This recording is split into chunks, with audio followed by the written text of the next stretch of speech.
we have to create the right vibe, you know, the energy, and everybody at the organization has to feel so privileged to be here. It's no other way.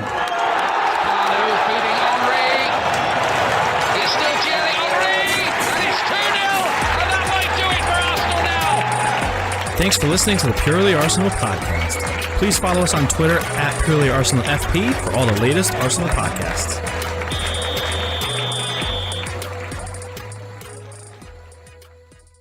Welcome to another post-match edition of a Purely Arsenal podcast. There's three of us today. Neil's too depressed, but I've got Michael Harris with me. Very positive, Michael. How are you doing? Could be better, but that's why I'm wearing the classic shirt to try and lift the spirits a bit. Yeah, remind us of better times. Yeah, exactly. Yeah. This is also now a classic because better times were simply 3 or 4 months ago. We were winning cup finals. Yeah. Jeez, how things can change, right? I've also got James Johnstone with me. How you doing, James? Yes, I can tell that's an original as well. That's not the remade one, is it, Michael? Is that it's original? Yeah. Yeah. You can tell. Bit tight. No. That's what you want. That's what you want. No, you couldn't get the remake when I looked on it. It was too. I mean, it's bad enough trying to get an original, but when they re-released it, within seconds it was gone. So I've got this where it's just partly printed onto a grey shirt. That'll do. It's the best I can get. So let's get into the game. Spurs are beating Burnley at the moment. It's very annoying. I don't know how you boys watch it. I presume you didn't pay for it, which maybe is a little shining light at the end of it. My brother was watching it through my WhatsApp because I'm in America, you're over there, but somehow we've got it, and it's just very strange, isn't it? Mike, let's go to you first. I don't want to go too much into the lineup. I think it's going to come up when we start talking about two things. I don't think a lot of us had that many issues with it before the game, but when you saw how the game set up, the three central midfielders was a big sort of red flag for me. And then also where you're utilising your best players, namely, placing Aubameyang outright from the start was just another really baffling decision. And I think, Mike, I want your summary overall on the game. I do put a lot of the criticism on this game specifically. I lay it a lot in the manager's lap, to be honest. But also, the players have to take some responsibility as well. But in the end, Mike, I don't think we should have lost the game on a balance of play overall in the 90 minutes. But it does show the naivety, perhaps, of the manager and this group of players, doesn't it? Yeah, I said it a couple of pods ago, I think, when we were talking about the City game. And that got, I think, with Guardiola, he's been labelled with being simplifying things. And I think Arteta, he tried to do it a little bit against them. Again, when we saw the lineup for the City game, we thought, okay, great, we know how it's going to go. Completely different with Willian and false nine. We saw the lineup for the game yesterday, and we thought, all right, okay, that looks all right, on paper. But again, you had the Aubameyang on the right, and you had the three midfielders who we discussed in the previous pod. That would be nice to see them, three of them working together. But with one maybe advanced a little bit more with the two, giving security. Maybe the other two swapping places. Maybe that's Partey or Dan Ceballos. But what we got was just something completely different. We got Xhaka drop in as a an auxiliary left back at certain times. I know he's done that earlier on in the season, but it looked like he was in that position from about 15, 20 minutes in, and going on until the second half as well. And for me, he's just trying to be a little bit too clever, and I think it's gone to a point now where every game it's a different formation, or it's a slightly variation of the formation, and it's different personnel. And there's no sort of again, we haven't got an identity again. All we're known for is, okay, we're defensively a little bit more solid now, but if you keep chopping and changing and putting different bodies in all the time and putting people in different places, how are you going to get some sort of rhythm or system or an automatic way of playing that, okay, they know this person's here, they do this triangle, a bit like what they used to do in the past with Henry, Perez and Cole. I think Martin Keown said something, where when he played, he knew if he pops it to Vieira, he'd pop it to Bergkamp, and then bang, Henry or Perez would go. And that was just because they played the same players all the time, and there was none of this, I liken it to Arteta as a guy that, noughts and crosses. He'll try, he'll try and add another grid in there. There's no reason to do that. He'll just add another one just for the sake of it because he doesn't like this, because it's too simple. And I think it's getting to that point where he's being like that a bit.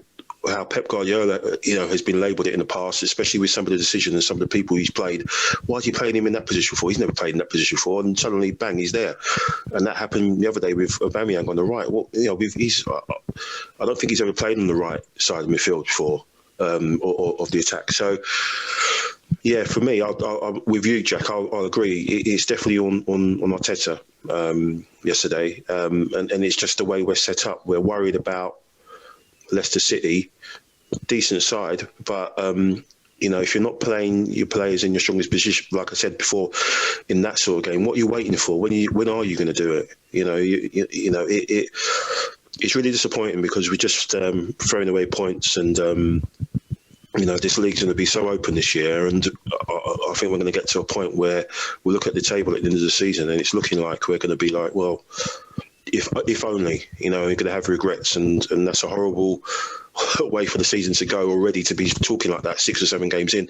But he needs to bounce back. I'm not talking about Thursday. We've got to put something in against United, and if we don't, I think everything's going to unravel again, like it did before, because it seems like the same things are happening with the previous manager. The players, they didn't look happy at all in the second half. And it's almost like they've had too much information, and it's almost like, just simplify it a little bit. Just have people doing things simply, and rather than, okay, you go there, this person's in a weird position and stuff like that. So there's a lot to take to obviously discuss, but it's definitely on Arteta's hands, this one. Yeah, I think so. And we'll get into the bit more of the details of it. And agree with a lot of what you said. It's frustrating. Like you said, it's early in the season. I don't think it's a point where we need to be sort of questioning the manager as such. We need to probably support him a little bit. But there is definitely question marks over some of his decisions. Aubameyang is incredible, because that's where you get really frustrated as a fan, because there can be an argument of him over on the left or central, and the stats kind of weigh up there as to which one you use, and I'm genuinely supportive of either. I'm just questioning why he's never used central. There's never really been an argument for him over the right. He was used a couple of times on the right early on under Arteta, I think late on maybe under Emery, and he's been non-existent. And for a player that we've already seen through 4-5 games this season is literally not only being involved in the game, but not getting any real chances in the game. I mean, there was a list Orbinho posted of just centre-backs with higher expected goals so far this season than Pierre-Emerick Aubameyang. I mean, it's just really low. And so then we go ahead and move him out to the position where we already know he's going to be even less involved than what he is elsewhere. And I think the Pepe question has to come up again here, and one, are we questioning the signing, but also are we questioning the use of the signing? Because, again, a 72 million signing that can't get in the team when the player that looks like you've bought to kind of fill his role is unfit for the game, you're starting to really question the manager's faith in him. But, James, let's go to you. Let's talk about a little bit about some of the let's talk positive. Let's talk a little bit about some of the first half. The Lacazette goal, it's a goal, isn't it, James? I mean, it's a goal. There's a lot of questions in the game, but that is a goal, and it probably changes everything, doesn't it? Do you know what? The more and more this keeps going, I'm not one that pushes these anti-Arsenal agendas. The refs hate Arsenal. But it's coming down to a point now where you've had the Mane elbow on Tierney. You've had the Walker with Gabriel. And that, for me, I'm still angry at, because I watched Dermot Gallagher say on Sky that he went, well, if they made the contact there, it would have given the penalty. And I'm like, well, hang on a sec here. So a player's got to be kicked in the skull. A player, the way you're judging it is, he's potentially got to be kicked in the head, which could end his life for us to give a penalty. I'm like, is that the criteria now? Someone's got to be wheeled out. You're more into this than me, Jack. A head injury or something. Do you know what I mean? Like, if they swallow their tongue or something, that's the level we got. Someone's got to get that badly hurt in order for something to be given as a penalty. And then this one here, and they've gone, if you were Arsenal, you'd be saying that he's impeding and everything. Schmeichel adjusts. He moves to get a different view of it. So I'm like, I can't. I'm sorry, I just cannot. I've watched it so many times, and I just cannot for the life of me.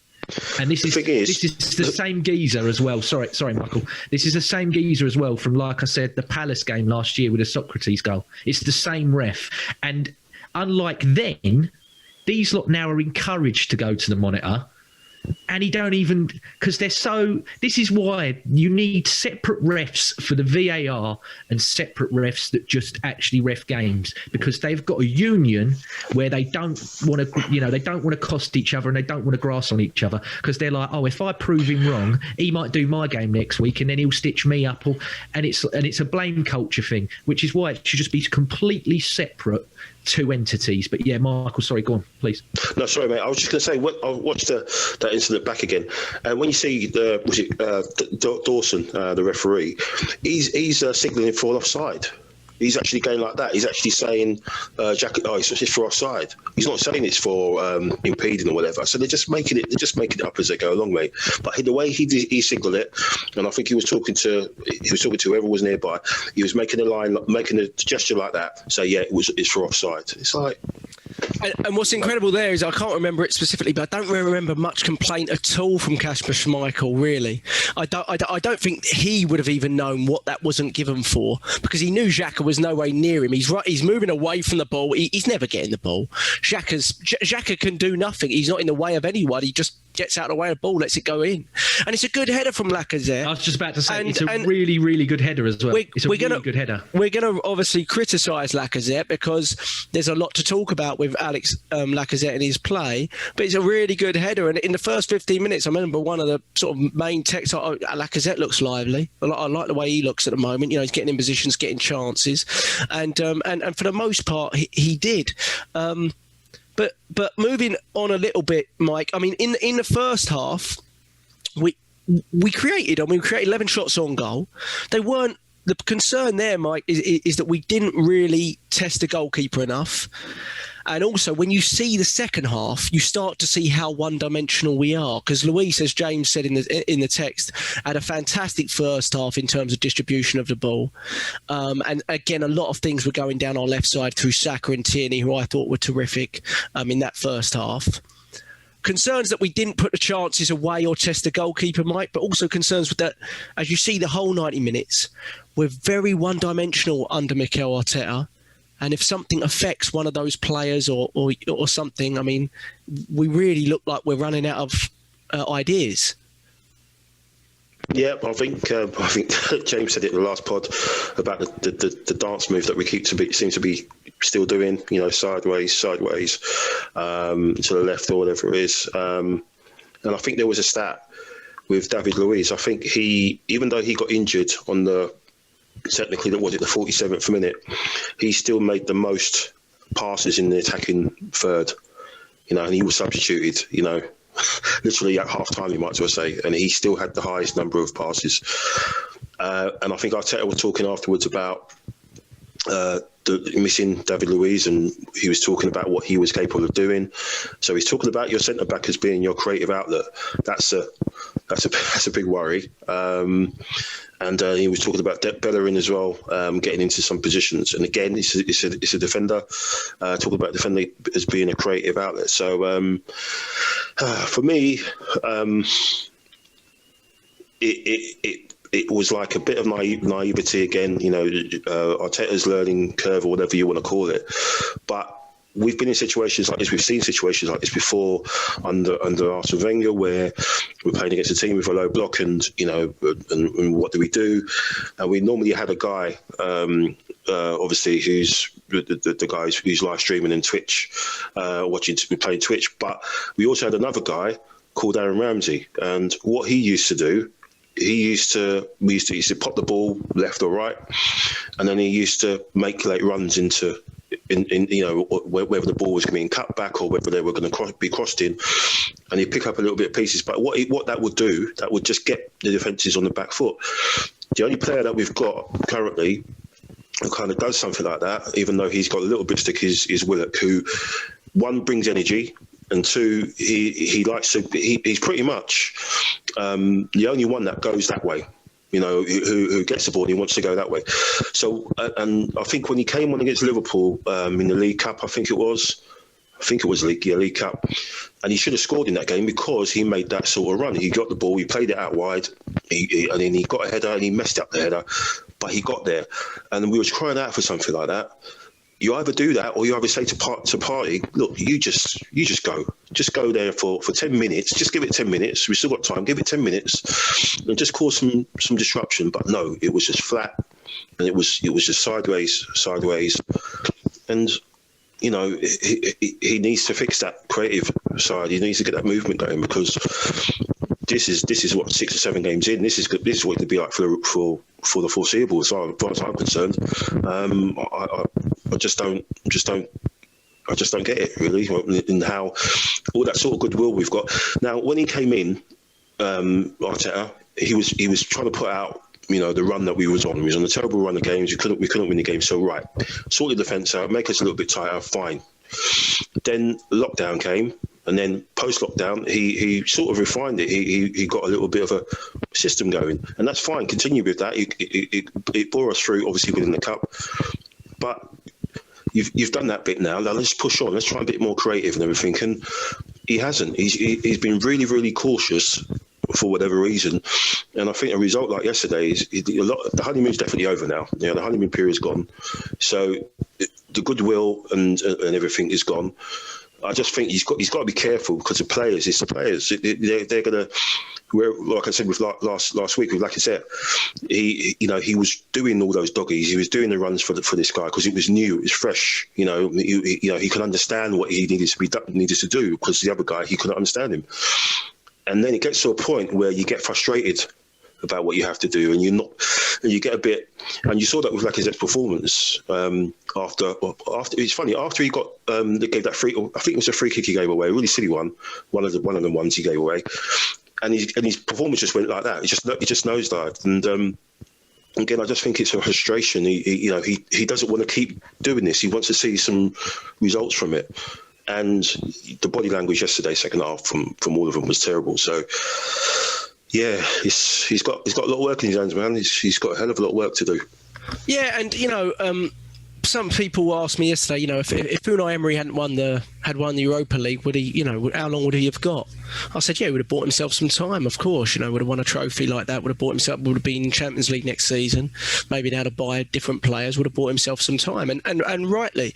And Arteta, in fairness, in half the amount of time, has bought himself for sure some time, and we're not questioning his position at this point or anything. But what we are questioning is what we see, and this is where the performances really come into it, isn't it? Because if the performances are there, you can look at a result like that and go, just one of those things. But if your performances aren't there, you expect the result. As soon as the results go away, you start questioning basically what are we watching here, and that's why the well blows up to an Arsenal fan when you lose a game like this, because you're going, well, that was 90 minutes of my time. I didn't enjoy watching it, and I didn't enjoy the end result.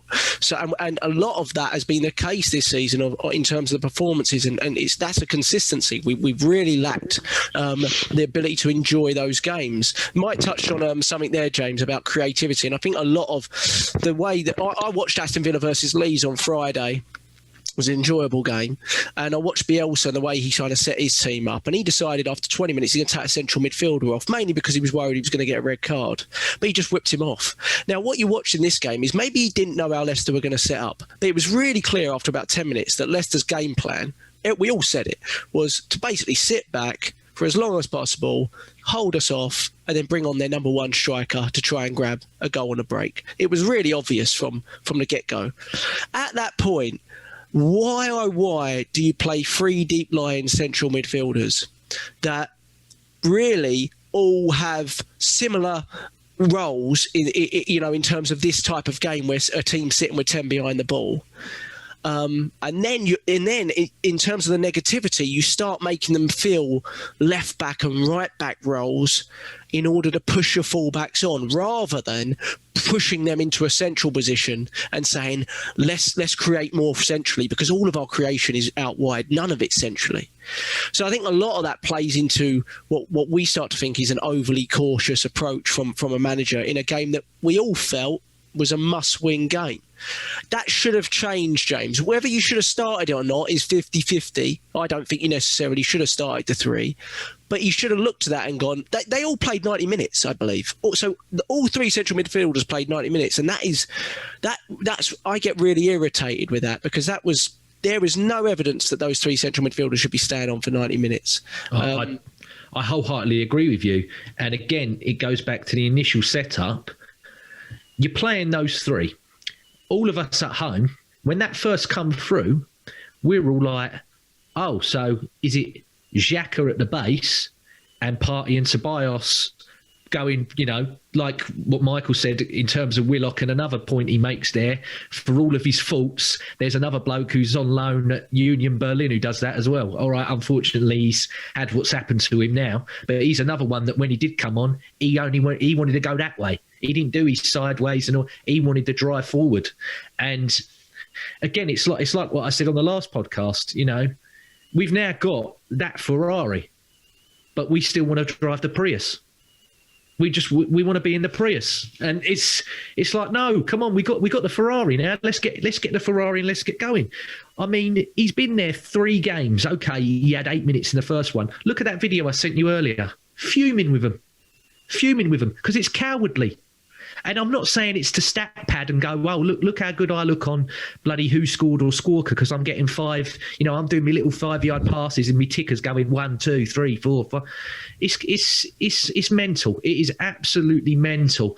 And the other picture I sent today in the group, I know it's hard because we can't put the pictures on the screen.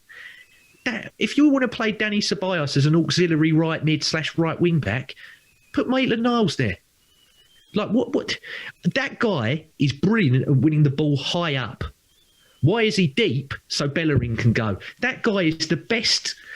Obviously, Partey's here now, so he probably would be better at. But in terms of this club at this moment in time, that guy is, as well with Eddie Nketiah when he's not giving the fouls away. That's one thing I will say. He's got to knock that out of his game. But at least Lacazette beat him for that this time, didn't he? Well, exactly. But I mean, he's the best at winning the ball high up. But you've got him 10 or 15 yards back. And then the time, like you said, Leicester sussed it completely. The time where you're thinking, right, now we got to drop 5 or 10 yards back because who's come on, and he always scores against Arsenal. Mustafi and Xhaka are nowhere to be seen. I called it the other week, Lacazette and Ceballos look like they're running in Timberlands through custard. It's Xhaka this week. Just to come in there, James, though, sorry to interrupt you. But, no, go on, please. We can go ahead to the goal. I want to come back to a couple of things on Lacazette and sure. And our solutions as well. But just, did you look at the line for their goal? It's incredible. Like, look at the defensive line. It's absolutely incredible. And what it reeked of to me, I was having an argument with a few people on Twitter about whose fault it was. I understood it wasn't just one person's fault. But what it reeked of to me was players not trusting other players to do their role. Because what we have is, and a lot of it's down to the manager, because the manager was clearly putting Xhaka back into the left back role, and Ceballos and screaming at Ceballos. There's a video out there of him screaming at push over to the right. So he's dropped Xhaka back into the left. There's no need to drop him back. Tierney's there. So you've got him one-on-one with a player who we know Xhaka has no recovery speed. We've known it for 4 years. So you put him as the deepest player, do you? And then I feel sorry for Mustafi because he's come into a game clearly, probably not ready to come into a game yet. But we also know his errors of trying to fill other people's roles. And Mustafi's decided, well, 3 central midfielders isn't enough for this game. I'm going to be the 4th. So I'm going to go into centre midfield and just fill space, right? And there's Gabriel, who's our centre-back, who is an unbelievably good centre-back. And he's suddenly starting to look average on a goal because all these players don't know what they're in the wrong position. Have you seen the video, though, where they show the angle of it before the play actually... When Gabriel's telling him to pull Gabriel back. Twice. He's going to him twice. yeah. And I'm like, whatever broken language that's in, because I know he hasn't got English. So if it was, Portuguese, French, or I don't know if the guy can speak German, but whatever he was saying, I'm like, he's doing it with his hands, let alone, football's a universal language. And I'm like, this guy is brand new and he's telling this geezer that's been here a long time. And let's be honest, I've had people going to me, stop ripping on Mustafi because he's unfit and da-da-da. I'm like, no. Mustafi's injury, as far as I knew, was an ankle and a thigh. I went, there was no injury to his brain. I'm like, that you need to be 5 or 10 yards deeper with VARDY. And you know what? Mustafi, he probably would have got that tackle away, because that's sometimes when it's last ditch and whatever, that's sometimes where he's at his best. But he's completely off the boil there. Yeah, exactly what you said, James. And I'll take on what you said, Jack, in terms of Mustafi coming in out of the cold, first game. Give yourself 10 yards or 5 yards at least. Just give yourself that security. And he didn't do that. He did it again later on when VARDY went through and Leno saved it. But, at least give yourself a little bit of a security blanket. So, touching back to Bert Leno's security blanket with David Luiz, looks like it's Mustafi's needed one this time. Because if you drop off, what does that do? It limits the space that maybe VARDY could run into. Leno could come out a little bit more to cut out the through ball. It was just, for me, I don't know why Xhaka was doing that. Left-sided centre. He didn't need it, because they didn't have anyone there until obviously Brendan Rodgers is there right on the touchline watching this, thinking, if I put a speedy guy on here, in right in that position, because it doesn't seem like Xhaka's going anywhere. So if I just pop this little unknown guy on, a bit of pace, slide the ball through, bang, and that was it. And when you saw the celebrations, there's a coach or someone, one of Rodgers' coaches turning at him saying, look, you see that come off that, that come from you seeing that. And it's just easy. It's just really simple. We're not playing. When you go back to Leicester, VARDY came on there and he had two typical VARDY chances, sliding it through, and getting on the end of it. So when Rodgers first came to Leicester, the talk was, VARDY's on the way out, because Rodgers likes to play possession-based football. He doesn't like this. He doesn't like the way Leicester won the league, the counter-attacking stuff. What has he done? He's played to his best players' strengths. That's what he's done. He's compensated for some of his philosophy, which is put this with possession football, but he's mixed it with a counter-attacking side.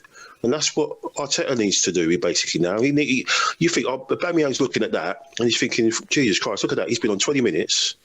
He's had two chances that I would love to have, because this team is playing to his strengths, because he's the main man. Do you know what I mean? It's that simple. Play to your strengths of the best person you got, or the person that can win you games. Because we're not getting battered. We're losing. We lost by 1 goal again. So if we created chances, decent ones, we would have won that game yesterday. Yeah, the game was there for the taking. And you're right. And then the argument comes up as why Arteta isn't playing to his best player strength. So, for example, this game, Partey, we haven't seen enough of Partey, but we already know he's a level above what we've got. It's completely the manager's fault to then ask the players. I mean, I think Partey, he got like half the amount of touches than Xhaka did. But this team is trained to play through Xhaka. They've been trained to play through Xhaka for 2 or 3 years. So if you want to change the way we play, drop one of your central midfielders to put Partey in, make a big call, and drop one of them that hasn't done it for you to get you to the level you need to be for years. I've seen from one game that you now have to go, it's Partey and one of the other, not all three. It's in one game. In one game, you've just seen, nope, never again. That's not happening. So let's talk. I mean, that's absolutely true. The argument there is why Arteta hasn't seen that yet, right? And another argument there is who, like Mike said, play to your best players' strengths. Now, I want to come to Nicolas Pepe. I think we've all got arguments for and against here, but what isn't arguable is that, well, he's not an Arteta signing, but he's a 72 million signing that we put a 5-year contract on. Now, you can argue about the guy sitting at home tweeting every 5 minutes to try and create chaos and frenzy amongst the fan base. But that's not an Arteta signing that he has to, or it's not an Arteta player that he has to get the best out of. He's coming to the end of his contract. other managers have done what Arteta's done, really, in a way. They've not removed him from the entire lineup, but you know what I mean? They've dropped him multiple times. This is not new information that we're getting from Arteta as such, right? And Brendan Rodgers quotes on that hinted at such, not knowing the full story behind some players that maybe don't really have their heart in playing top level football anymore. But Nicolas Pepe, and I want to talk about Lacazette as well, James, let's start with you. Nicolas Pepe, I think he's been pretty average this season when he's played, but I think he's been used terribly this season. Well, that's my argument here. I think he's been used terribly, right? And if you look at the good games, right? If you look at the good games he's had, you talk about Leicester away in the League Cup. You talk about the Europa League midweek. He didn't think he was fantastic. You talk about Sheffield United, but in all those games, he had a positive impact at some point on the game in terms of creation or goal scoring, right? And in those games, it was quite simple what you did. You gave him the ball a lot, and you played him in the one position we know he's effective, which is the right side. Again, in this game, you bring him on, you play him down the left side. It's never worked, not once for us. There you go. You've done it. You've done it. But Jack, I think out of all the players, I think you have to get the most out of this player. I think you really do. Oh, 100%. But the thing is, you've literally answered your own question there before even throwing it over to me. I have a bad habit of that, and I've been trying. Yeah, but no, that's fine. No, that's fine though. That's fine. That's not a problem, because that's anyone with eyes can see it. Jack, you're not the only one. Anyone with eyes can see it, and the problem is that when he plays well, like you just said, on the right hand side with an overlapper and everybody else in the right place. Sheffield United, Willian moved into that cam. You got Aubameyang down the middle for that period. You got Saka on the left. Bang, bang, bang, bang, bang. I'm like, you chuck him on, and you're putting him on the wrong side, and he's, God Almighty, he's trying to beat 5 or 6 players and everything else because he believes in himself that he can do it, which is fine because sometimes he can beat the man and swaz that into the top bins and everything else, but. You need to. It's square pegs in round holes. It's that what Michael's talking about earlier. He's being Heston Blumenthal, trying to be all clever and everything, when you just need a kebab or just a pizza or whatever. It's overcomplicating things that everyone else can see is simple, and it's a case of Thursday. You'll probably touch on it later, but Thursday, just whatever, it's a completely different team. But Sunday, and in training up until Sunday, let's strip it back to basics. Let's get people in the right places, and let's just play good, smart, quick football. Because Man United, especially at the back, are just as ropey as we can be. And I'm telling you now, speed kills. So fast, aggressive, through the lines, proper football. But you go on about Lacazette, we always keep saying it, confidence player. He gets his goal taken away from him. And then, like you said as well, he gives away that free kick and he just dips. But the second header, and it's nearly, again, it's another high foot which you can contest. But he has to score that. And I'm telling you now, if it was Eddie Nketiah instead of him, the pelters online would have been unbetter. And I'm not saying that because, I'm a bit of an Eddie Nketiah stan. I'm being realistic. Eddie Nketiah would have been, get out my club. Oh, go on, go. Because it's Lacazette, it's fine. And I'm sorry, he is the top scorer. But let's look at his goals. The West Ham one, the header, classy. The one against Fulham, if he misses that, he needs to leave. Because Christ almighty, if you're missing from a yard out, you've got to go. And then the one against Liverpool, he scuffs the finish. It's only because it bobbles and goes. So he hasn't really scored any goals that are, oh, God, that's world-class play. That's amazing. And another thing is he's got this whole where he works really, really hard, and he does. I sometimes feel that's detrimental because he's trying to do so much of that when he's not scoring to overcompensate, so that I think he sort of thinks too much of what people think about him on the outside, and that he's like, I've got to work really hard, otherwise, because I'm not scoring, people think I'm lazy. But I would be going I don't want to see you out of that 18-yard box, Lacazette. But I want you in that. I want you in that bit.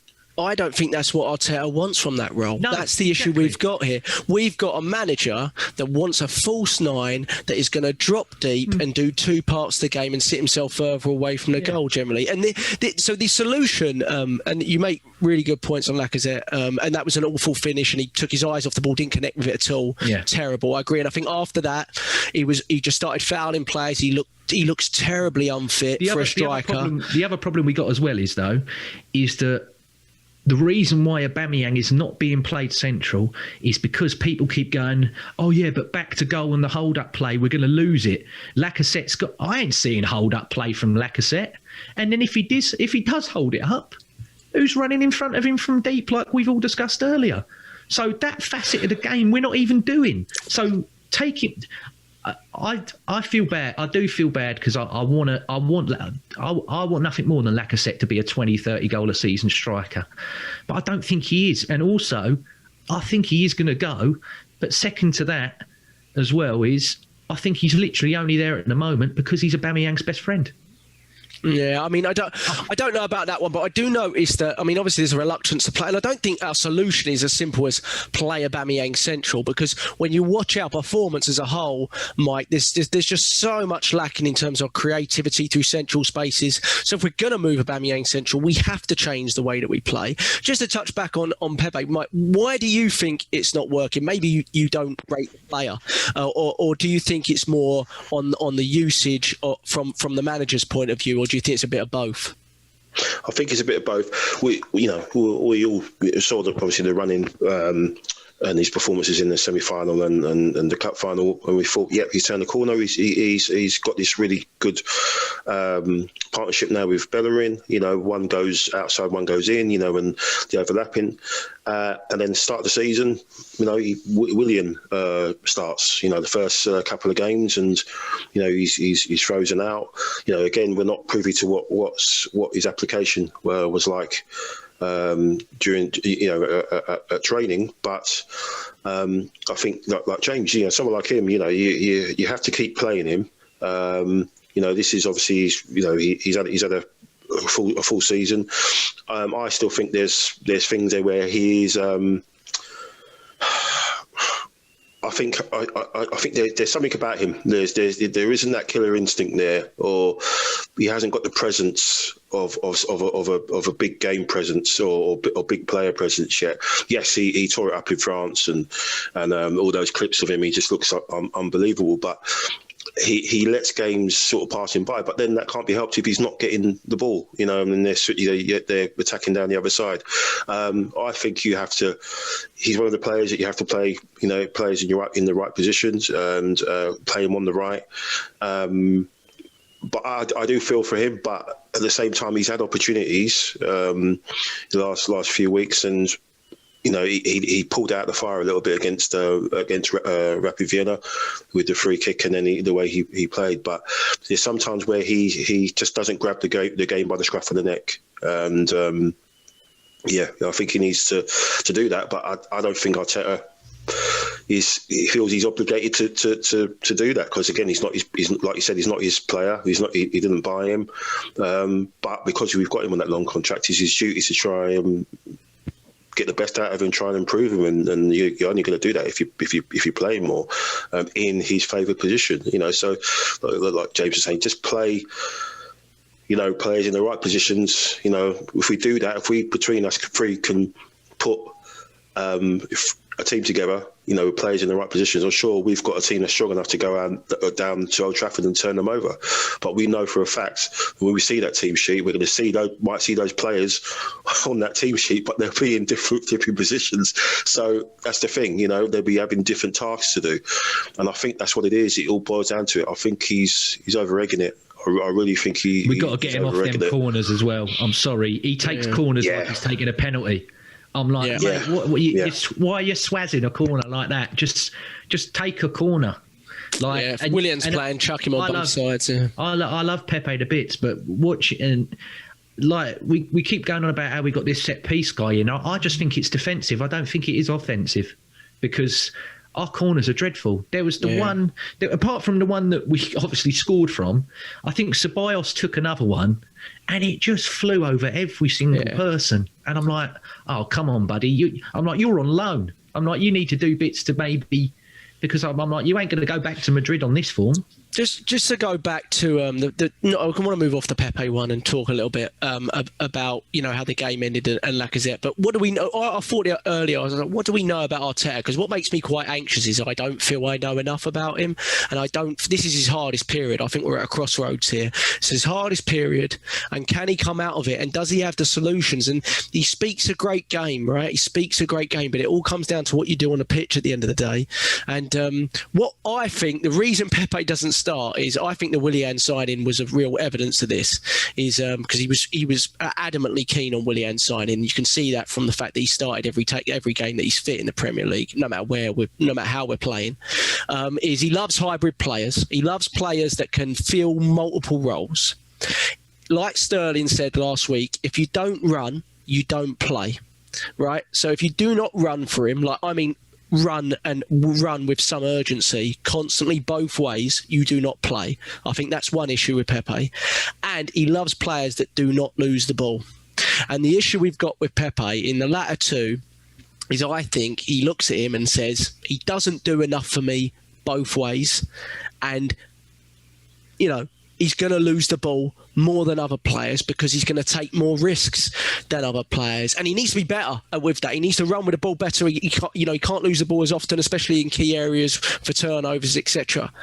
But when we see how stagnant and one-dimensional our attack is, all I see with him is ability to create and ability to make a difference. And I would be willing to sacrifice the structure and the organisation component, because I feel we're just so embedded into that it's making us appear, one, really, really tedious to watch, but also just really, really predictable in the way we attack positions. So I thought about that earlier. James, just to go back, must-start players. We keep talking about must-start players. Who are our must-start players? And there's an argument there. Leno's a given because we ain't got another goalkeeper. So made a little error at the start again. I don't know if you remember, it was so far back, Maddison. But after that, who are your must-start players? And I would say there's about 6 or 7. Now, there has to be 6 or 7 now because of the way we're set up. But who are yours? So the entire back five for me that played yesterday. Bellerin's must start for me. Yeah, Bellerin's must start. Luiz, Gabriel, and Tierney. Okay, so including Leno. Okay, go ahead. Yeah, including Leno. So that's 5. You got Partey at 6, and then I would say Aubameyang and Saka. So 8, and the others you got to figure out. Yeah, and then it's putting those players in the right position. Yeah. Would you say anywhere else, Mike? Would you say less than that? There's a couple I personally, in my head, don't think maybe are starters, but they are for sure right now with James. But yeah, I'll go with that. Was it 8? Is it 8 you said? Yeah. So there's obviously 3 positions that you need to fix, or you need to put a sticking plaster over until January, or until certain individuals are fit. Martinelli, he comes back into mix. He would be one if he comes back to the way he was playing before he got injured. Sadly, if he comes anywhere near back to that, he's makes it number 9. And then you're putting a little bit of pressure on the likes of Emil Smith-Rowe, but again, we know he's got the ability, but he needs to get some games under his belt. He needs to get some Europa League games under his belt, and then maybe in the second half of the season, who knows? But yeah, I think when he's fit, Martinelli makes that 9. But yeah, it's getting a bit desperate now, because that defeat yesterday, we've gone down to 11th now, so. It could have been 3rd, but it's really so open as well. It's so open because Luiz, I think, is going to be out for a long time. possibly. I think Saka could be as well, but I don't know if he's. I think Saka looked like he's hurt, and then we never played him in midweek. No, by the way. No, I agree with you. Yeah, wholeheartedly agree with you. But then middle through the game, we ain't even talked about this yet. We got Aubameyang taking painkillers from when he got kicked by that Sander Berge at against Sheffield United. Are we sure that's what he was taking? Are we? I thought it might be a vitamin pill or something. You never know. Yeah. No, I think it was painkillers. I think it was but so I'm like, okay, we're playing a semi-fit Aubameyang. We're overly relying on a 18, 19-year-old to create and bail us out, which isn't wrong, by the way, because he's a brilliant 18 or 19-year-old. But I go back to what I said ages ago about these young players. You've got to take a look at Michael Owen. Michael Owen was thrown in at the deep end and was sensational. Now, I'm not comparing him to any. Michael Owen was different. Career was over after. Yeah. But he got kicked and kicked and kicked, and that's what these teams will do. Because they know that Saka is that tricky player. You don't want to get spun up by an 18, 19-year-old boy. It's embarrassing. So they're just gonna nail him. And he's tough. I will say he's tough.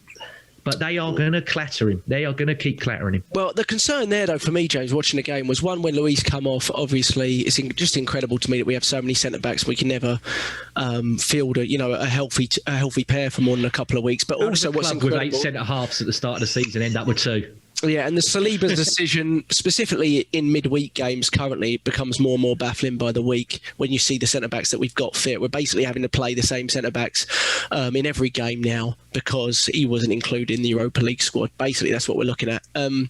And you could argue Socrates as well. I personally agree with that decision, but really, really odd that you're not going to include. Especially when you see a lot of the training videos where he is being included a lot in the first team training. So you just wonder what's going on there. And Mike obviously mentioned Fofana, and you guys did on the text, and a guy that was really almost an understudy to Saliba at Saint Etienne, and man of the match performance for him against us yesterday. So that's really baffling. But then Saka, he was injured for a while in the game before we decided to take him off. We did eventually take him off, I believe. But the reason we kept him on was because we're so one-dimensional. All of our attacking outlets coming through the plan that basically is going, I'm going to take everyone on here. I'm going to do 1 or 2. I'm going to drive the ball. I'm going to drive with the ball rather than playing sideways passes. And that's incredible that we're putting this amount on a 19-year-old. He's good enough to hold it, I think, in a sense, but we shouldn't be flowing all of our attacks through that player. We've got to be more varied than that, and it's just incredible that we're not. And that's the concern. You're not going to win a lot of games if you're not able to create volume of chances. The encouraging part was we did in the first half. I would argue we didn't test the goalkeeper hardly at all. I think the only time I can really remember testing the goalkeeper was the one chance in the second half, which was Bellerin's volley, which was our only chance in the second half. But other than that, all the good chances and play in the first half, other than Lacazette's wrongly ruled out goal, we didn't create. We didn't test him enough. Some of the headers I thought were poor. Aubameyang's and Lacazette's. I felt some people could say it's above them. I was watching it going, should have got over that. Bad misses. So really concerned that, if you can't win it, you get out there with a point. I think we would have been concerned with a point anyway. But again, it's more the way we got it. Silly decisions, silly positional decisions with players, reluctance to remove a central midfielder from the role and really go for the game. Found it very odd that, to be honest, and rather than just replay again we were resorting to putting players in wrong positions, bringing them on. Eddie outright. It is incredible to me that the 3 central midfielders and Lacazette, who couldn't walk after 30th minute because he's so unfit, we were both not all played 90 minutes. Unbelievable. It's really a managerial error in this game, I think, and let's hope it's a one-off because he's done some really good things. But we're concerned with the performance. Fans' questions, Mike, go to you. Easy one. Is the first red flag about Arteta? Sorry, this is from Kamahelo, top man over in South Africa. Always gives us questions. Only got 17 people following. Go follow Kamahelo.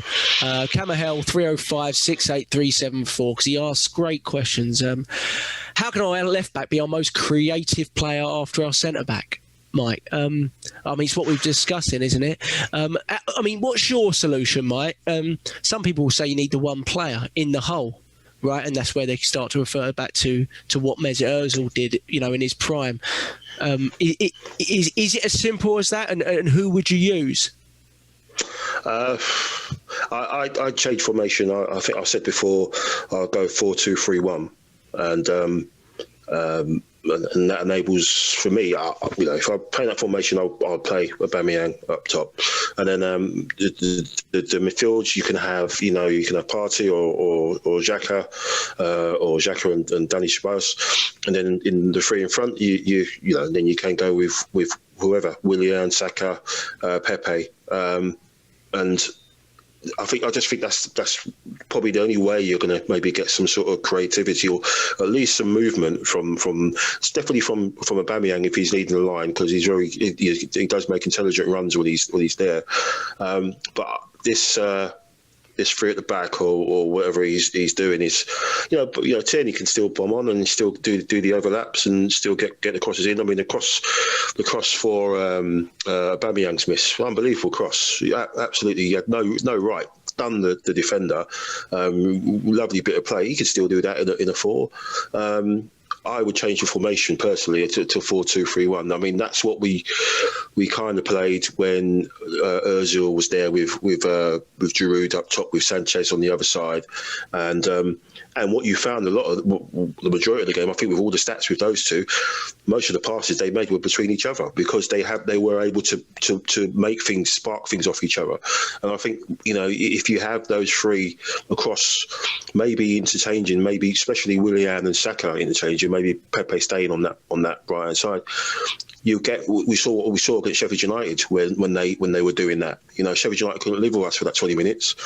So I think for me, that's what I would do. I would change it to 4-2-3-1, and again, and when you do that, you're putting players in their right positions. You're not putting Aubameyang out on the left or on the right. Pepe's in his position, Willian's in his position, Aubameyang's in where he wants to be. Xhaka and Partey are in their positions where they want to be, or whether you want to play Ceballos a little bit closer to in that 3 as well. So I think you play everyone where they should be playing in their positions. You're not trying to reinvent the wheel, so to speak.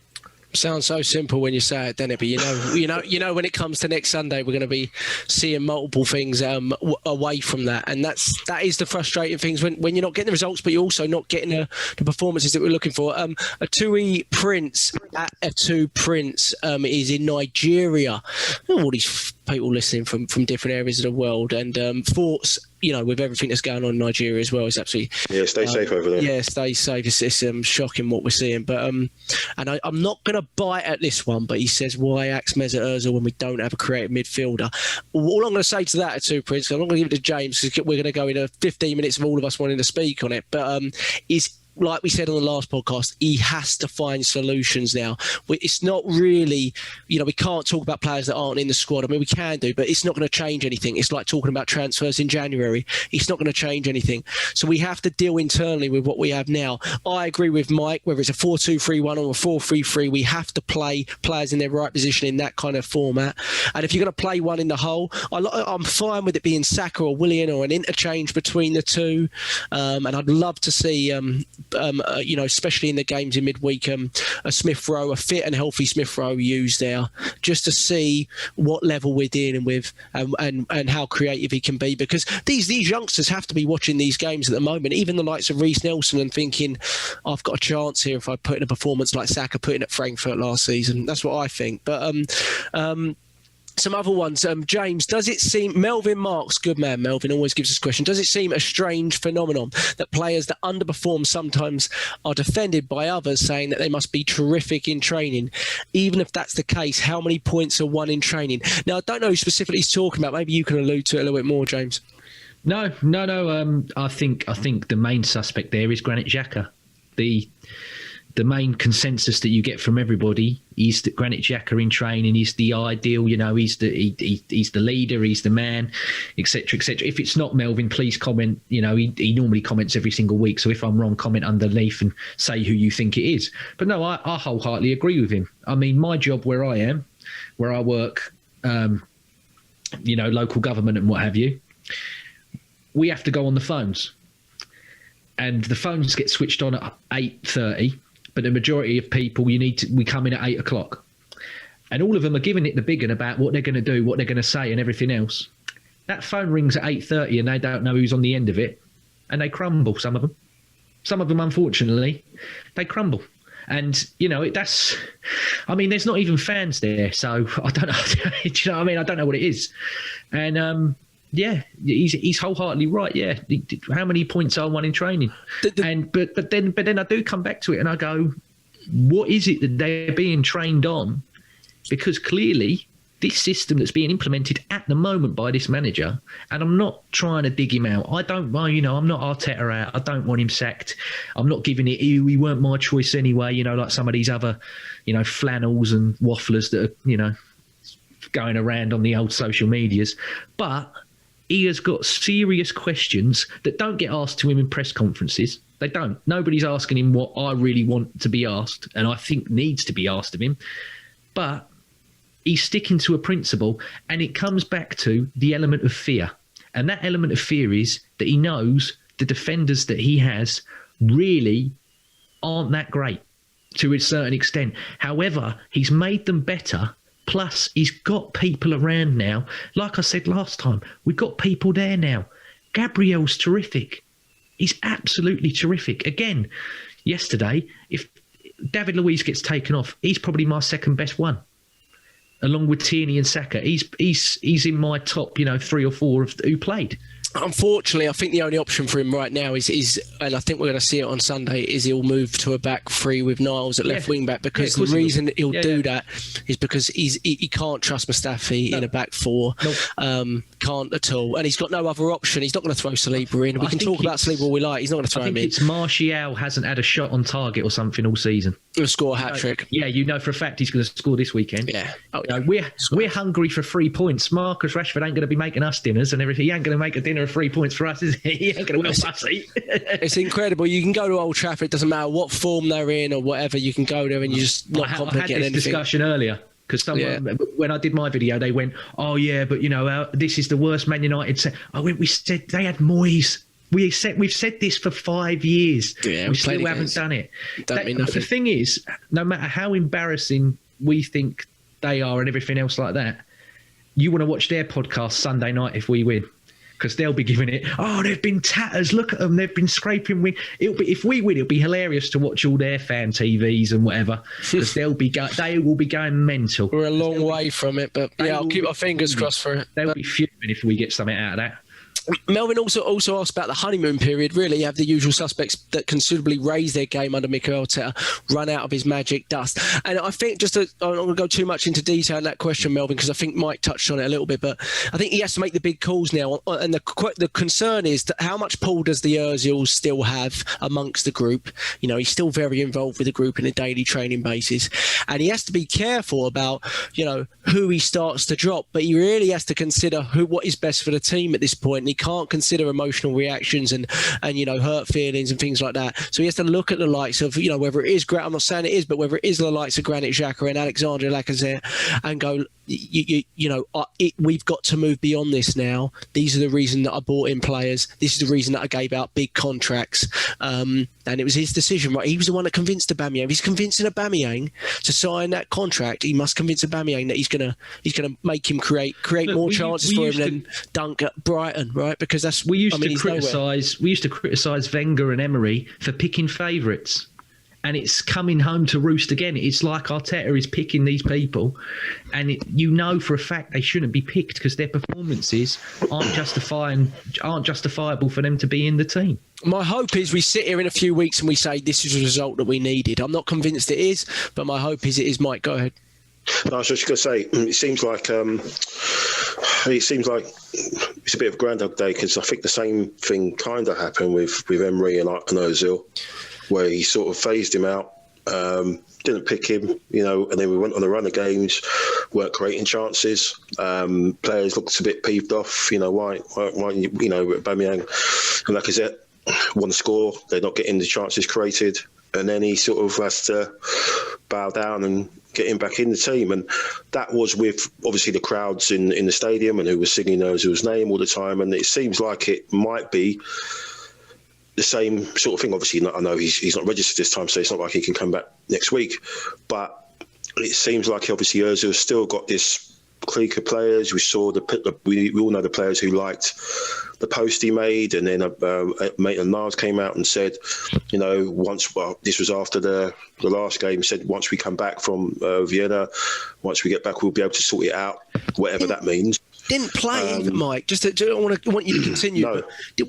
Did the conference, didn't play a minute. Didn't play. Anything on those words? So who knows, Who knows, that could have been, a little thing. Well, why are you talking at a turn? And he didn't feature again yesterday. So it could be, that elephant in the room, playing Twitch and live streaming. We keep counting down. Was it 9 months to go? It seems like forever, doesn't it? It's like pregnancy. But is elephant in the room a new game, or is that just a figure of speech? I don't know.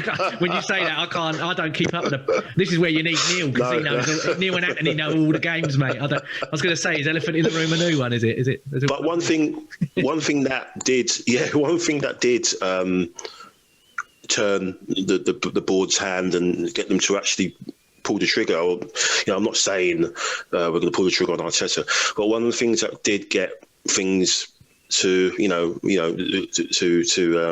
Fahrenheit, whatever you want to call it, was the crowd and the reaction to Emery and the way we were playing.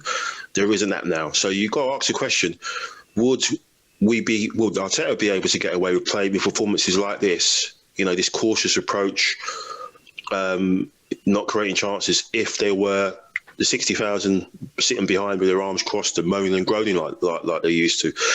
I don't think he would be able to get away with it to a certain extent. It's almost, obviously, the way it is, it's almost training ground conditions. You've only got people there from the members of staff and maybe one or two, but you haven't got the big majority there who want to get there and get entertained, who want to pay their money. This is rubbish. What am I paying for?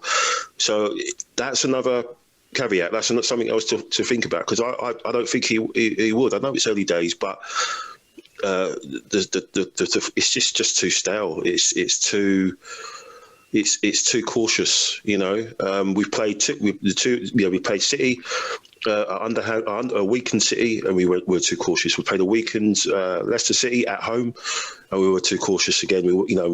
After a spell, after decent first half. I'm not thinking about anything. If we get a point, get away with a point, I'm happy with that. I'm not talking them up or anything, because we know how bad United have been. And we'll just play into their hands, won't we? We'll just go there, be cautious again, and then they want to turn up. But I just think if there was a crowd there, trying to want to get their money's worth, I don't think Arteta could continue to do it. He has to change the mentality. He has to, because otherwise it's just going to be a long season. Yeah, he has to become more progressive, and the hope is that he sees it and his coaching staff see it quickly enough to make the changes that are needed, because it isn't just about the bad result or something. These performances have been going on since the start of the season, haven't they? But a few questions that we've answered already. Will at the Warm Boom Top Man says too many square pegs in round holes. We mentioned that, Willie, about putting Saka out left and putting Aubameyang out right. Saka, in that position obviously makes sense, but putting Aubameyang out right in that type of front three just doesn't make any sense. We've talked about Willian playing in a false nine, putting Xhaka and Ceballos into sort of deep lying wing backs almost. A lot of this, exactly. You just over-egging it, like Mike said. Simplify things, go back to basics, like James said. But Jamie McCleary says, why do we play three central defensive midfielders against a weak Leicester team? See, that is the thing. As we went back to, I don't want to go over it again, but he's got to be willing. Maybe he thought Leicester were going to be far more expansive. I mean, they were at Man City, right? They scored 5 at Man City. I watched that game. I don't remember how expansive they were, to be honest, off the top of my head, but they scored 5. So that's more chances than they created against us in 90 minutes. So they were far more expansive. So they must have looked at us, and basically they did a number on us. They looked at us and went, if we sit back, they're not going to create much after a while. And that's the real frustration. And if he's going to play those 3 DMs, then let's see Ceballos in the hole then. Let's see what you think of him in the hole. If you're going to play those 3 players, put one of them in the creative space that we need to create more centrally, rather than being so predictable and going wide. Because it was almost the same as the game we played against them after lockdown when we drew that game 1-1. Eddie Nketiah got sent off, but it was practically the same. First half was probably, as far as I can remember, the best period of football we played under Arteta. And we should have been 3 or 4 up that half. And then what happened? We got the red card. We were hanging on, and then obviously Vardy came up and did what he normally does. So it was almost like a replay. So really, he should have known how they were going to set up to a certain extent, and especially with some of those key players who were playing in that one, who in that game weren't playing in the one yesterday. So it's just so frustrating. Yeah, it's really, and their goal mimicked our goal in that game. If you remember, it was from a deep pass. Ceballos was ours in that game, and he was never in that position in this game. I thought he was pretty poor, Ceballos, but he was never in that position. Yeah. And then we played Saka outright. Played the same front three, but we played Saka outright, and kept Aubameyang out left, and we were far more creative and collectively better. But yeah, very frustrating again. Yeah, to not be able to continue that through for the 90 minutes. But Ash _Gallagher again, go follow Ash Gallagher because he gives us questions every week. Who do I need to get photos off to get Orba centre forward with Saka on the left and Pepe on the right? I mean, we don't think it's as simple as Gunnosaurus. Yeah. We don't think it's as simple as that, but that's definitely the front three I would like to see in terms of output. Collectively, in terms of being more dynamic going forward, absolutely agree with you. James, in the light of the news, the club offered Mustafi a contract extension. How much confidence do you have in Edu? And would you play Saliba in the Premier League? You take the Mustafi one. I'll give Mike the Saliba one. Go ahead. I think it was desperation. I think this was offered before, obviously, we did what we did in the transfer market. Yeah. So I think this is before, obviously, Gabriel come in. And it was also the fact of they were like, he's new to the league. He might have an adjustment period and he might not do very well. Well, he's arguably the best signing that we've made this season. Obviously, Partey's only been here a short while, so I can't really judge him on the 3 games that he's played. But yeah, it was. But also, again, stems back to the poor decisions that were made by the previous regime at overpaying donkey players on high wages because he's gone, no, screw your new contract. I'll sit here until. I mean, there was talks in the summer that he was going to go to Italy and play for Lazio and Roma or somewhere. I'm like, Mustafi with ultras? Are you joking? He makes a mistake like he makes yesterday. He's going to need Kolasinac, an army. He's getting lynched. He's going to get lynched. It's amazing. He ain't going to Lazio or someone like that. They'll kill him. They will actually, and I'm not even joking, they will physically harm the guy. All I'm saying with that is it's so incredible how you can almost time it when we've lost a game, 24 hours later, there'll be a report coming out to annoy Arsenal fans even more. It doesn't matter what it is. The next one will be Ozil signing a new contract. There'll be something coming out. And you look at that, you just kind of have to take it a little bit tongue-in-cheek. But also, I've just had this huge hope that Arteta makes it to next season. I'm not sounding negative, but there is so much opportunity next summer with these players that are going to be off the books, right? I mean, 700 grand just gone off the books. And with a club that is so self-sustainable as Arsenal, the opportunities are absolutely endless for a coach that knows how to use the money. And I really, really hope and pray that it is Arteta that is that manager. Do you think he retains Luis for another year, or do you think that's Luis done? I think that'll be him done, to be honest. Despite the fact that I think maybe he keeps him in some sort of some capacity. Yeah. But I think that's him done because I think we go big again in that position next year anyway. So that would be it. But I mean, in a way, you can understand. I can't understand, Ash, the Mustafi extension. We've seen enough of it. But, you're losing a lot of experienced players at the back next season. You're losing Socrates for sure. You're losing Luis for sure.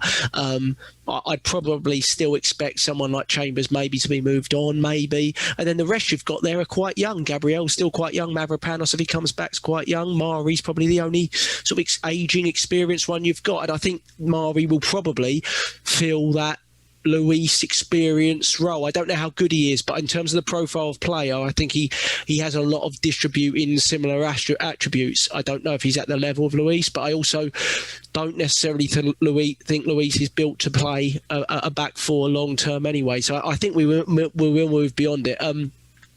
Mike, I don't think it's going to happen, but he says, would you play Saliba in the Premier League? I mean, that would be really bold, but I think we'd all be behind it at this point, wouldn't we? Yeah, but I just think just the way the club have dropped the ball by not having him registered for Europa League games. I mean, I've mentioned it a few weeks ago, but that was an open goal there to get him playing against that opposition. And we've cocked it up for whatever reason, whether we were trying to get him away on loan.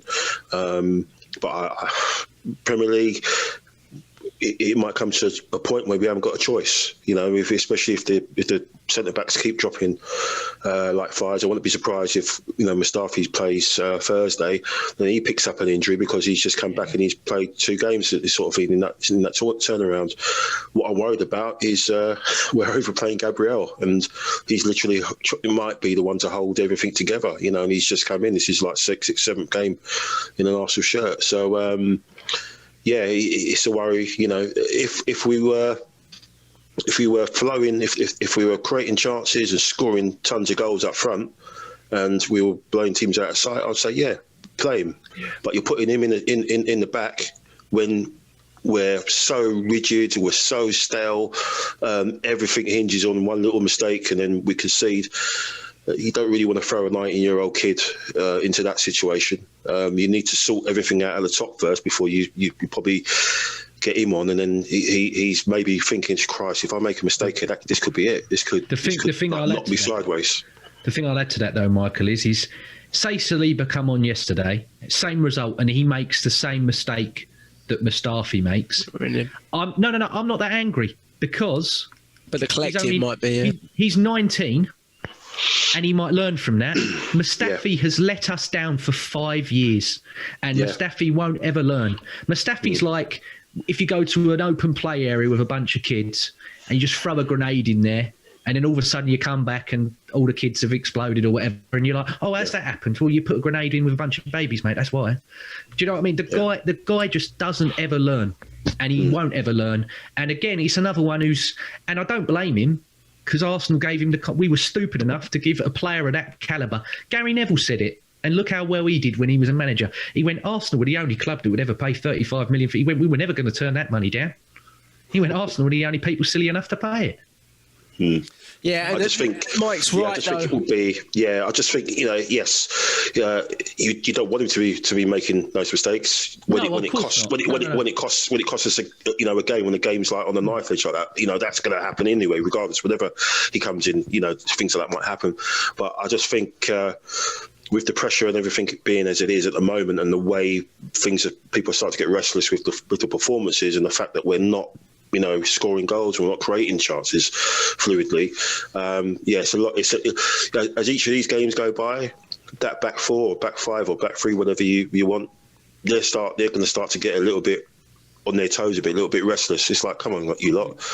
Come on, boss. Sort something out ahead of us, because we can't keep doing this. It's like at one end, you can't put everything on one chance. Well, we don't want to, right? We're looking at Lacazette's chance over and over again, thinking what a miss that is, like we did at Anfield. And we're, in a way, we're right.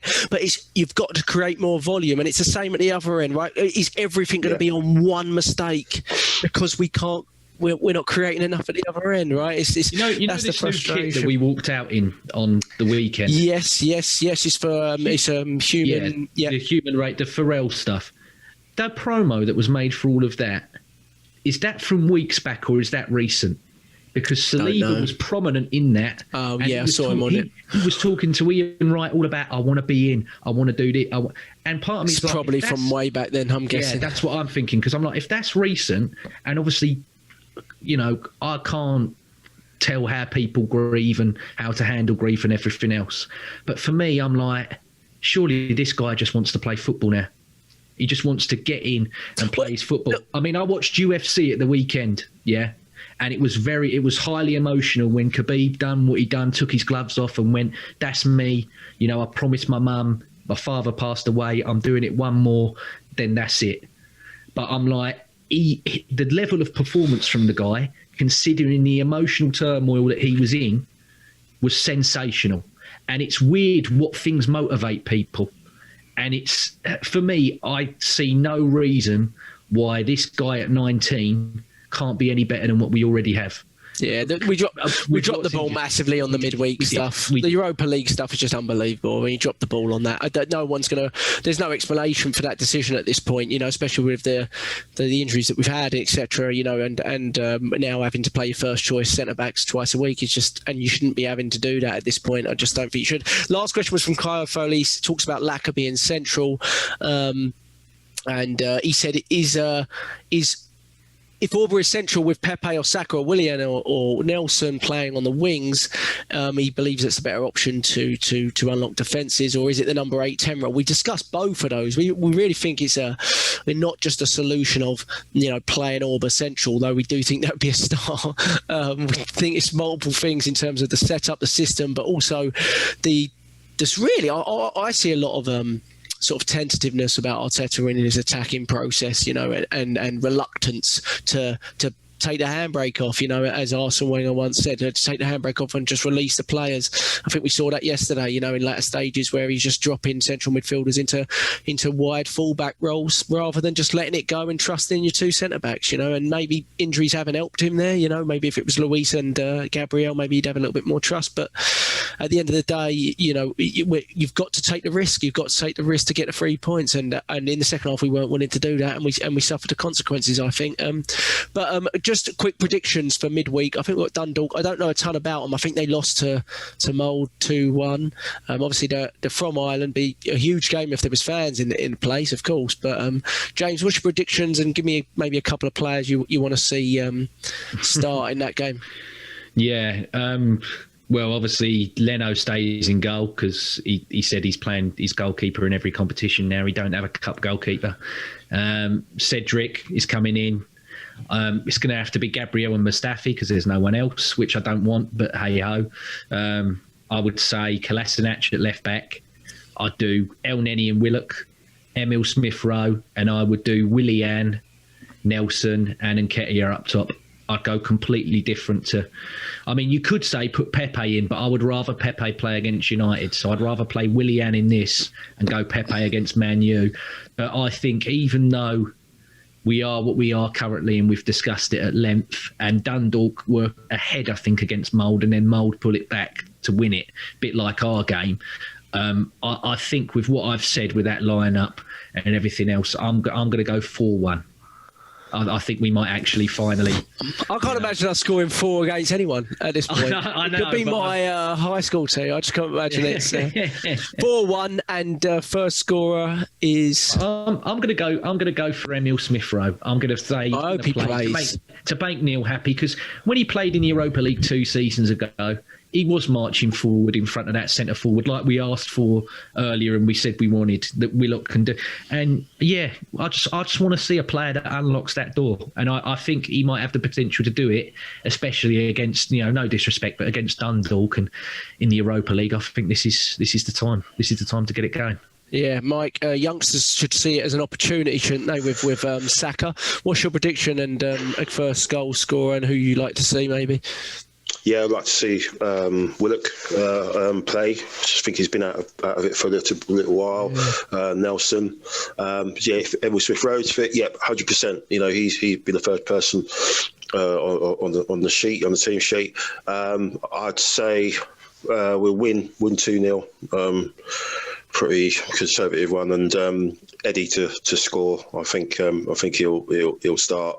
But if Lacazette's put in a performance like he had, especially that second half, there might be a chance that Eddie might start next week up against Maguire. That'd be. I'd like to see that race. Getting a ball down the channel for him to run onto. I think he'll give Maguire nightmares because he's like a rash, but you just worry about he's giving away the free kicks like which Lacazette does, real silly ones. He did that when he came on. And again, I think it was born of frustration, but gave away some really silly free kicks and just killed the momentum a little bit. Even though it was quite small, just needs to sort of curb that. But I would like to see Eddie Thursday and see him again. It's on Sunday, is it? We've got them because must be Sunday. I don't know what time. So I'd like to see Eddie play. I say 2-0 and Eddie to score. 2-0 Eddie to score. Yeah, you're right, though. Eddie's probably more likely to play on Sunday than Aubameyang Central, so I think it's much more likely that we see that. I mean, Aubameyang Central hasn't been used yet. 4:30 Sunday. Oh, a normal time. Hopefully it's not on pay-per-view. No, it's not. It's on on the proper channel. I mean, that's up for discussions. They've all said they're going to meet tomorrow for a £5 drop. Mike Ashley was a bit of a push on that, wasn't he? I know. Oh, I'm like, yeah, because it's a tenner now. That's much better, isn't it? I might just they were always going to do that. They were always going to do that. Drop it and act like they were like Mother Teresa. There you go. We'll give you it. But yeah, did you hear some of the numbers for some of those the fixtures? Yes. 74 people watched West Brom Burnley. Yeah, but I think someone I saw somewhere. People watch our pod every week, and I love them for it. Keep watching. Subscribe. I think 70,000 people paid for the Arsenal game. Well, 70,000, and I think that was the highest of all the pay-per-view games that they've had so far. I think the United Newcastle one or something like that was 30,000, but our one was 70,000, which was 10,000 more than what the next one was. I don't know what that was, but. They'll drop it. They drop it to £5. They'll get 10 times the numbers, surely. Yeah. So, just checked as well. There is no injury concern for Emil Smith Rowe. He is cleared according to. There's always a chance in a warm up. There's always a chance in a warm up, as we know. I'll do midweek. Yeah. I'll do midweek. I'll say 3-1 Arsenal. I'll say Pepe hat trick. That's what I'll say. 3-1 Arsenal, a hat-trick. He'll definitely start him because he ain't going to start him at Old Trafford. No chance. So he'll definitely start him. Boys, it's been good. We're on YouTube. We are posting the links to YouTube at Purely Arsenal FP. Thank you, Kyle, Willie, Ash, Jamie, McCleary, Warm Boom, Melvin Marks, and Camahello and Atui Prince for all your questions, and to Mike and James for coming on. We're on all normal podcast apps always. We'll come back after Thursday's win and build up to the big win at Old Trafford, which would be the first since when was the last? Was it Adebayo 1-0? Yeah, Adebayo, yeah. Was it Adebayo 1-0? Was that 2011 or something? 2012? When was it? 2012? I don't remember. Or was it earlier? You got people going about the Welbeck one. I'm like, that was the cup, mate. One-off game. Yeah, sorry, I didn't include that one. We always win these one-off games, you know. Yeah. It's a one-off game. You get a girl from the top 10 of FHM. For one date, I might be all right, but 38 dates, she's going to get it. Have a nightmare. It's the consistency. That's what I worried. I tweeted that.